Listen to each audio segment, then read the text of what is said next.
Bueno, ¿cómo andan? Nos encontramos de vuelta ahora para ver la segunda parte de tejido muscular. Les adelanto que es más sencilla que la primera parte, así que, bueno, si sobrevivieron a la primera parte, al primer video, este les va a resultar mucho más sencillo. En este video lo que nosotros vamos a ver es el tejido muscular cardíaco y el tejido de músculo liso, ¿sí? Así que, bueno, vamos a arrancar con el tejido cardíaco, ¿sí? Acá yo les muestro una fotografía de una microscopía óptica, ¿sí? Donde se hizo la técnica histológica de rutina en una hematoxilina de eosina. Y ya como que empezamos a ver algunas cosas que son muy parecidas al esquelético visceral que vimos en el video anterior y algunas cosas que son más bien diferentes, ¿sí? En primer lugar, le vemos las estrías, ¿sí? Quizás no es la mejor foto, pero vemos que las células, primero que tienen un límite, ¿sí? Que vamos a ver que son estas estructuras bien acidófilas que se ven en forma transversal a la fibra, ¿sí? Pero, eh, o sea, más allá del tamaño, que es mucho más chico, ¿sí? Que nada que ver con las fibras, las fibras que nosotros veíamos en el esquelético visceral, que quizás en un músculo de 30 centímetros, la fibra, la célula se estiraba, ¿sí? O sea, ¿se acuerdan que les comenté que se formaba por fusión de mioblastos? Entonces quedaba una estructura enorme con una única membrana plasmática rodeándola, ¿sí? Y los núcleos se iban hacia la periferia, dejando un lugar para un citoesqueleto que se tenía que organizar. En este caso no es eso lo que ocurre, ¿sí? Sino que las células con su tamaño habitual, no hay fusión de células, ¿sí? Se ubican para formar fibras. Y se enganchan, ¿sí? Se unen unas células con otras a través de estas estructuras que vamos a ver en un ratito. Entonces, ya nombramos la primera diferencia, que es el tamaño, ¿sí? Después, como estas no vienen de una fusión, no son un sincicio, vamos a encontrar que estas células tienen uno o a veces dos núcleos, pero no son multinucleadas, ¿sí? Tienen un solo núcleo, en algunos casos, pocos casos tienen dos, ¿sí? Pero eh, no necesitan estos núcleos ubicarse en la periferia, sino que quedan de manera central a la célula. Y lo otro que sí podemos ver que comparte con el estriado esquelético visceral son estas organizaciones, este patrón de bandas, ¿sí? Que le dan un aspecto de estriado. Entonces ya podemos imaginarnos cómo se organizan esas miofibrillas en el citoplasma, ¿sí? Porque vamos a ver que eh, al mostrar este patrón en la microscopía, el sarcómero es casi idéntico, ¿sí? Obviamente con proteínas específicas cardíacas, pero es casi idéntico que el que vimos anteriormente. Bueno, entonces, dependiendo si esas células, o en este caso se llaman cardiomiocitos, ¿sí? Que son estas células que permiten contraerse, ¿sí? Que se contraen para que se pueda contraer el órgano, van a existir algunas diferencias sutiles entre si están ubicadas en los ventrículos o si están ubicadas en las aurículas. Pero bueno, por supuesto, la forma, el largo y el diámetro, ¿sí? De los ventriculares son mayores, son dimensiones mayores que los auriculares, dado que el ventrículo necesita hacer como tener mucha más fuerza de contracción. También vamos a ver que existen túbulos T con mayor prevalencia en los ventriculares que en los auriculares, y vamos a ver estas estructuras de discos intercalares, que son las bandas bien acidófilas transversales que veíamos donde estaban los límites de una célula con respecto a la otra. Además presentan endomisio, o sea, un tejido conectivo rodeando las fibras, ¿sí? Y producen algunas hormonas que van a tener que ver con la regulación de la presión arterial. Bueno, entonces dijimos que las células en este tejido muscular, estriado, cardíaco, se las conoce con el nombre de cardiomiocitos, ¿sí? Dijimos que eran células que tenían eh, un tamaño, digamos, común a las células a las que estamos acostumbrados a ver, ¿sí? Tienen esta disposición que se unen para formar fibras y se unen con estas estructuras que se llaman discos intercalares o bandas escaleriformes, que van a permitir que si esta fibra se acorta en el momento de contracción, las células no se separen unas de otras, ¿sí? Además, habíamos dicho que tenían los núcleos únicos, ¿sí? O en muy pocos casos dos núcleos, pero un único núcleo central, y en algunos casos vemos que estas células se ramifican, ¿sí? Tienen la típica conformación de lo que es un broche de colgar la ropa, ¿sí? Entonces, bien, si yo acá tengo dos células, un cardiomiocito 1 y un cardiomiocito vecino, se unen por estas bandas que se llaman discos intercalares o bandas escaleriformes porque parecen un peldaño, ¿sí? Y si vemos el citoplasma, además de numerosas mitocondrias y gránulos de glucógeno que otra vez le van a permitir a la célula obtener energía, la energía necesaria para la contracción, vemos que también tiene un citoesqueleto que está muy organizado, ¿sí? Que presenta miofibrillas, y otra vez esas miofibrillas están formadas por filamentos finos de actina y filamentos gruesos de miocina.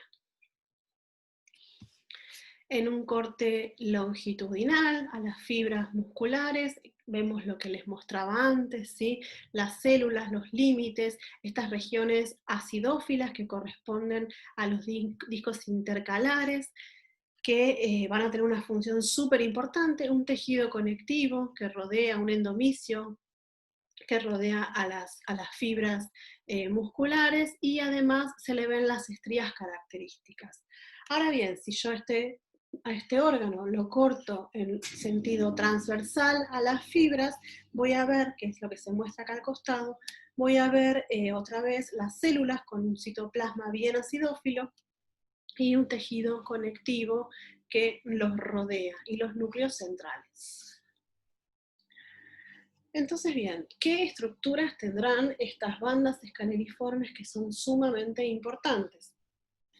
Habíamos dicho que la primera función era que las células se mantengan unidas y en el momento que cada una se contrae, no se suelten, ¿sí?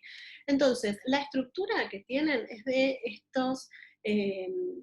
esta estructura de tipo escalera, ¿sí? Por eso les pongo acá, donde si yo tengo una célula muscular de este lado y otra célula muscular de este lado, voy a encontrar dos regiones. La región que va paralela, ¿sí? O sea, longitudinal a la fibra, que sería, le llaman la huella, en el escalón, y la que es perpendicular a la longitud de la fibra, que es la contrahuella. Entonces, lo que nosotros encontramos en la contrahuella, que serían estas regiones de acá, son unas uniones como las que habíamos visto en los epitelios, que son adherens, ¿sí? Pero en este caso, como no es una célula, no es como un cinturón, sino que es más bien como una superficie, se llama fascia adherens, ¿sí? Después, en toda la región, tanto en la huella como en la contrahuella, vamos a encontrar desmosomas, ¿sí? Que van a permitir el agarre fuerte para que estas células no se separen, y además en la región que sería la contrahuella, o sea en estas bandas que son longitudinales, o sea paralelas al corte de la fibra, vamos a encontrar estructuras, uniones nexo, que si recuerdan, nexo, hendidura o gap, lo que permitía era la comunicación entre el citoplasma de una célula y el citoplasma de otra, que también es súper, súper importante en lo que sería el funcionamiento del músculo cardíaco, ¿sí? Porque no solamente, o sea, por estas uniones pasan iones y pasan otras moléculas pequeñas, ¿sí?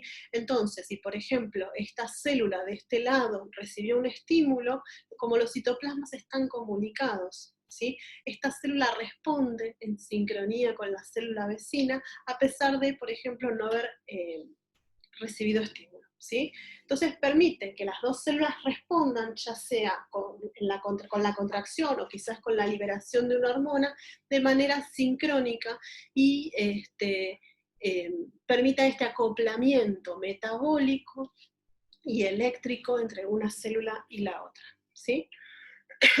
Bueno, entonces, otra vez en En esta foto vemos que las células tienen un citoplasma acidófilo, que presentan estriaciones, ¿sí? Otra cosa que creo que no les mencioné, la importancia de la fascia adherens es que los sarcómeros, o sea, el sarcómero terminal, el que por ejemplo podríamos encontrarlo de este lado, el sarcómero terminal se adhiere a la fascia adherens, entonces permite la contracción sin que se suelte el sarcómero, ¿sí? Así que bueno, o sea, esto termina con una célula que se acorta en tamaño. Y como el núcleo es central, ¿sí? Estas miofibrillas tienen que estar como interrumpidas, ¿sí? Permitiendo de un lado al otro de la célula, permitiendo la ubicación del núcleo. Entonces esto es lo que ocurre, dejan como un conito, como un cono de citoplasma no fibrilar, ¿sí? Donde se van a ubicar las mitocondrias y demás organelas, ¿sí? Y los grumos de glucógeno. Acá vemos el núcleo, ¿sí? El nucleolo, y la disposición otra vez de las miofibrillas, mostrando, ¿sí? Los sarcómeros que nuevamente, idéntico a lo anterior, a lo que vimos antes, va de Z a Z con una banda oscura y una banda clara. Muy bien, entonces acá, nada, la foto no es muy buena, pero me gustó porque nos va a permitir ver cómo se ubica una célula, ¿sí? Y habíamos dicho esto de que tiene regiones cercanas al núcleo, que eran donde no había miofibrillas, ¿sí? Donde no había, y después vemos todas las estriaciones que corresponden a la disposición de los miofilamentos en el citoesqueleto, en el citoplasma de las células, ¿sí? Y además tengan en cuenta esto también, que pueden estar ramificadas, entonces si esta región se une con esta célula vecina, esta región de la célula en el ejemplo se puede unir con otra célula. Muy bien, esto ya lo vimos, así que lo voy a pasar. Nada, otra vez esto de los discos intercalares también reciben el nombre de bandas escaleriformes. Recuérdense que hay componentes que son perpendiculares y otros que son paralelos a la longitud de la célula, ¿sí? Y ya vimos la ubicación de los desmosomas, de la fascia adherens, ¿sí? Y de las uniones nexo, y que también reciben el nombre de área composita, si lo llegan a leer en algún libro. Muy bien. Esto es más de lo mismo. Esto también, acá se muestra una electrónica, ¿sí? Donde se ven las uniones gap o nexo o hendidura, otra vez que están en el espacio, en lo que sería el escalón de la escalera, ¿sí? Y en la parte perpendicular la fascia adherens, y miren qué bien que se ve en esta fotografía cómo la fascia adherens equivaldría a lo que sería el disco Z, ¿sí? De este sarcómero que está en una posición terminal. Bueno, y en este caso, como no se trata de estructuras tan grandes, lo que ocurre es que también, o sea, hay presencia de túbulos TEN, que recordemos que eran invaginaciones de la membrana plasmática, ¿sí? Que permitían que llegara el impulso eléctrico hacia el interior de la célula, pero en este caso no son tan importantes, sino que lo que ocurre es que, o sea, están las invaginaciones, el retículo endoplásmico liso tiene como un desarrollo un poquito menor, ¿sí? Se ubica de esta manera en las cisternas y otra vez permite, o sea, una cisterna y una estructura tipo red. En este caso, como no está tan desarrollada la cisterna, lo que pasa es que sería como una sola cisterna por túbulo T. Entonces recibe el nombre de díada. A diferencia de lo anterior, que eran 3 componentes, 2 cisternas y un túbulo T, en este caso sería un solo túbulo T y una sola cisterna, ¿sí? Que baja el túbulo T a la altura del disco Z. De manera que un solo sarcómero, habría una sola díada por sarcómero, ¿sí? A diferencia del otro que era mucho más más importante, ¿sí? Y aparte recuerden que no necesita, como no es una célula que tenga un tamaño tan grande, ¿sí? Llega la señal de la despolarización de membrana y la difusión del calcio que tiene que salir desde el interior del retículo liso, llegaría más fácilmente hacia el interior de la célula. Bueno, y acá se muestra exactamente lo mismo, ¿sí? Donde vemos el sarcómero de línea Z a línea Z, las dos hemibandas de los dos sarcómeros vecinos, hemibandas I y la banda A, ¿sí? Con la interrupción en el medio de la banda H y la línea M. Y se ve que los túbulos T, o túbulos transversos, bajan a la línea o en la región cercana a la línea Z, ¿sí? Y acá obviamente también se ve que es la presencia de retículo endoplásmico liso, si lo comparamos con el caso del esquelético visceral, es como más, menos desarrollada, ¿sí? Muy bien. Bueno, el tejido conectivo que rodea a estas células, ¿sí? También se llama endomisio, y también tiene una alta presencia de fibras reticulares, que están compuestas por colágeno tipo 3, ¿sí? Que también, al igual que en el caso del músculo esquelético cardíaco, esquelético visceral, este endomisio rico en fibras reticulares va a permitir que otra vez, o sea, la contracción de las células esté favorecida, ¿sí? Por la contracción de las células vecinas. Y obviamente todas estas proteínas o sea, todas las proteínas que forman parte del sarcómero y de las células musculares son parecidas, son muy parecidas, pero no son idénticas a las células del músculo esquelético visceral. Entonces, cuando hay algún daño de la fibra muscular cardíaca, las células se rompen y liberan el contenido de citoesqueleto, ¿sí? Todas estas proteínas que forman los sarcómeros están liberadas, ¿sí? A la circulación. Entonces, como un indicador, ¿sí? De que ese paciente, por ejemplo, tuvo una isquemia cardíaca o un infarto, o sea, se miden en sangre las distintas isoformas cardíacas de las proteínas de la célula de los cardiomiocitos. Bueno, listo. Terminamos con lo estriado, ¿sí? Y ahora entramos al músculo liso. ¿Y cuál será la característica? Ya, fundamental, que al microscopio óptico no presenta estrías. Al no presentar estrías, o sea, los histólogos le pusieron músculo liso, ¿sí? Pero entonces, ¿cómo hará las células para contraerse si no presentan estos sarcómeros bien formados que conocemos? Bueno, antes que nada, decirle que las células tienen una estructura fusiforme, ¿sí? Quiere decir que tienen una región central, como más gordita, y después tienen extremos que son ausados, ¿sí? En forma de uso. Y hay distintos tamaños de las fibras, ¿sí? O sea, muchas células forman fibras, que por ejemplo en el útero de 500 micras a 10 micrones de largo por ancho, ¿sí? De estas células, y después también hay en otras estructuras más pequeñas, como los vasos sanguíneos también, músculo liso alrededor, que cuando se contrae hace que el vaso cierre su calibre, ¿sí? O disminuya su calibre. En este caso, estamos viendo un corte longitudinal, ¿sí? De las fibras de músculo liso, y en este caso un corte transversal. Lo que podemos decir que el núcleo que el núcleo de estas células es alargado, ¿sí? Que tiene como extremos romos, o sea, no es abusado, sino que tiene como extremos cuadraditos, romos, ¿sí? No se ven bien los límites entre una célula y la otra,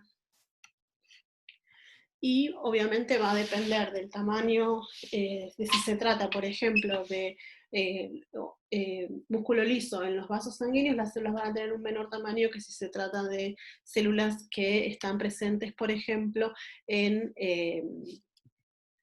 el útero, en para el momento de la contracción y del parto, ¿sí? Bueno, entonces, en corte longitudinal tiene esta disposición, las células, ¿sí? También presentan un citoplasma bien acidófilo y un núcleo estirado. Cuando yo le hago un corte transversal, veo que los núcleos, o sea, corto, los veo redondos, ¿sí? Esto quiere decir que están alargados, y obviamente hay regiones del corte que no presentan núcleos, lo que significa que el corte fue realizado en otras, en otras regiones, indicando que el núcleo no es que se ubica todo a lo largo de las células, sino que solamente en una región, ¿sí? Que voy a tener, por ejemplo, acá, que parecería estar las células, si yo hago el corte a esta altura, no veo el núcleo. Muy bien. Entonces, lo que tenemos que ver y saber de estas células de músculo liso es que tienen uniones gap entre ellas, o sea, otra vez las uniones hendidura que permiten este acoplamiento, ¿sí?, químico y eléctrico entre una y la otra, ¿sí? En este caso se trata de una contracción que es a partir del sistema nervioso, ¿sí?, donde se liberan neurotransmisores. Pero la diferencia también es que estas células, a diferencia de las otras que vimos, pueden contraerse como respuesta a estímulos mecánicos o también a estímulos hormonales. Bueno, con respecto a la histología del músculo, habíamos dicho que tenían un tamaño variable, ¿sí?, un núcleo central, y que además el núcleo central que no ocupaba todo el largo de la célula, ¿sí? Lo que se ve es que las células alargadas tienen esta forma, tipo fusiforme, ¿sí?, con un núcleo con extremos rombos, y que cuando la célula está contraída, el núcleo queda como en espiral, ¿sí?, y todo el citoplasma se achica. Se achica hasta un 80% del tamaño original, así que tiene que tener alguna estructura del citoesqueleto que permita esta contracción. Lo que se ve es que las células, ¿sí?, que las células del músculo liso presentan unas regiones que se llaman cuerpos densos, ¿sí?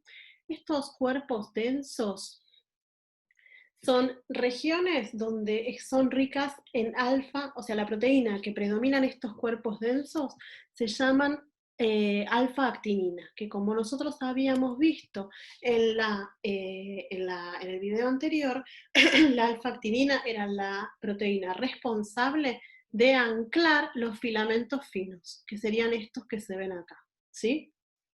A su vez, esos cuerpos densos están comunicados con otros cuerpos densos por filamentos intermedios, ¿sí? Estos filamentos intermedios forman como una red, ¿sí?, entre todo el citoplasma de la célula de músculo liso. Y además están anclados, ¿sí?, a estas placas de adhesión que están en la membrana plasmática. Bueno, además vamos a encontrar retículo endoplásmico liso, ¿sí?, con una presencia normal, sin demasiado desarrollo, ¿sí?, pero está presente. También vamos a encontrar retículo rugoso, mitocondrias que otra vez le dan a la célula la energía suficiente para la contracción, ¿sí?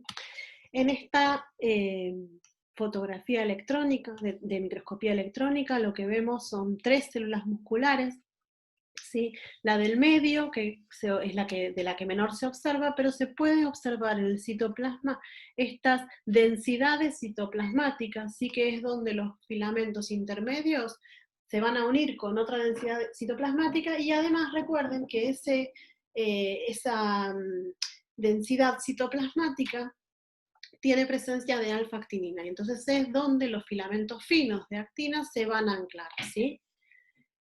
Y además tiene estas estructuras de acá que son las placas de adhesión.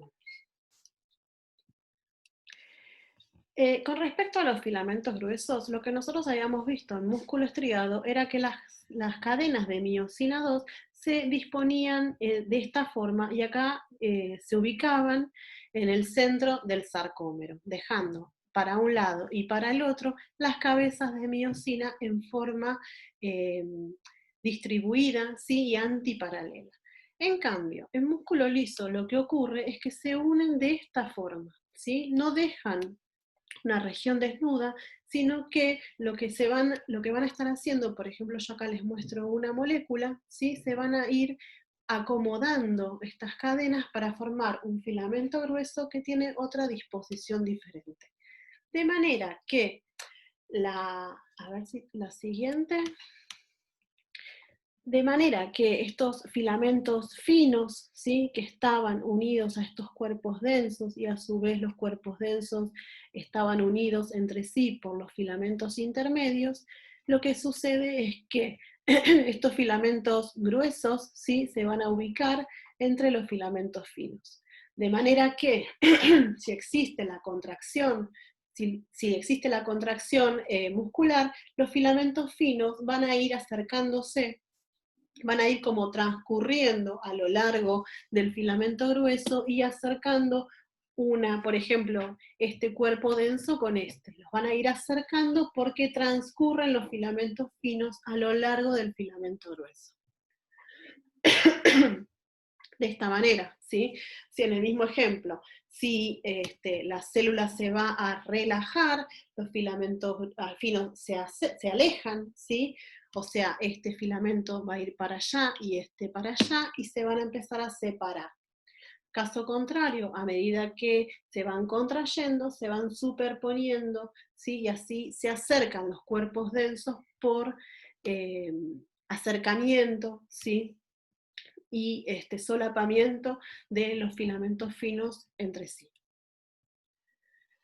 Entonces, volviendo al ejemplo, en este caso vamos a contraer a la célula muscular, ¿sí? Y lo que va a suceder es entonces que van a transcurrir, ¿sí? Este filamento fino hacia abajo y este filamento fino hacia arriba en este ejemplo. Entonces, como resultado, este cuerpo denso va a estar más cerca de acá es una placa de adhesión, ¿sí? Pero la célula se va a achicar. Esta región, esta distancia se va a achicar, entonces la célula se va a cortar, ¿sí? Imagínense que este filamento fino está agarrado a otro cuerpo denso y así, ¿sí? Se forma toda una red que permite el acortamiento alevoso, ¿sí? De la célula de músculo liso. Ahora bien, en el caso contrario, esta célula se tiene que relajar, entonces va a ir, este filamento se va a ir corriendo para allá, este filamento se va a ir corriendo para allá, y el resultado es que va a ser que la distancia, por ejemplo, entre esta placa de adhesión y este cuerpo denso se va a alargar. Entonces la célula se relaja y vuelve a su tamaño original. Bueno, lo otro que se ve es que acá no existen los túbulos T, no existe nada de eso, ¿sí?